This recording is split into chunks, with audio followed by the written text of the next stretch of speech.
గురి చూసి పరిగెత్తాలి, గురి లేని వ్యక్తిలాగా పరిగెత్తకూడదు. గురి పెట్టుకోవాలి, గురి పెట్టుకొని ఆ గురి వైపు మనం పరిగెత్తాలి. ఒకరోజు ఒక గురువు గారు శిష్యులకి ధనుర్విద్య నేర్పిస్తూ ఉన్నాడంట. అంటే గురువు చూసి బాణం వేయటం ధనుర్విద్య అంటారు.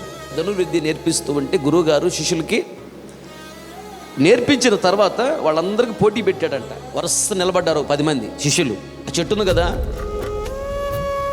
చెట్టు మీద పక్షి ఒకటి ఉంది. ఉంది, పక్షి యొక్క కన్నులు కొట్టాలి అన్నాడంట. ఒకడిని అడిగాడంట, రే నీకు ఏం కనపడుతుందిరా ఇప్పుడు చెట్టు మీద అన్నాడంట. అయ్యా చెట్టు మీద కొమ్మలు కనపడుతున్నాయి, ఆకులు కనపడుతున్నాయి, కాయలు కనపడుతున్నాయి, అన్నీ కనపడుతున్నాయి అయ్యా అన్నాడంట. సరే అని చెప్పి రెండో వాడిని అడిగాడంట. రెండో వాడు చెప్పాడంట, అయ్యా ఆకులు కనపడుతున్నాయి, కాయలు కనపడుతున్నాయి. 9 మంది అలాగే చెప్పారంట. ఒక్కడిని అడిగాడు, లాస్ట్లో ఉన్నవాడు, నీకేం కనపడుతుందిరా అని. వాడు అన్నాడంట, అయ్యా నాకు చెట్టు మీద పక్షి కన్ను మాత్రమే కనపడుతుంది అయ్యా అన్నాడంట. ఇంకేం కనపట్లేదు, నాకు పిందులు కనపట్లేదు, పూత కనపట్టలేదు, ఇన్ని ఉన్నాయి అక్కడ ఆల్రెడీ, అవేవి కనపట్ల, పక్షి కన్ను మాత్రమే కనపడుతుంది అన్నాడు. అలాగే మనము ఒక దాని మీద గురి పెట్టినప్పుడు ఇంక వేరే మనకి కనపడవు, కనపడకూడదు. మన గురి యేసయ్య, ఆయన్ను చూడాలి, మనం ఆయనలాగా ప్రార్థన చేయాలి. ప్రతిదీ కూడా మన గురి సేవలో యేసయ్య అంతే.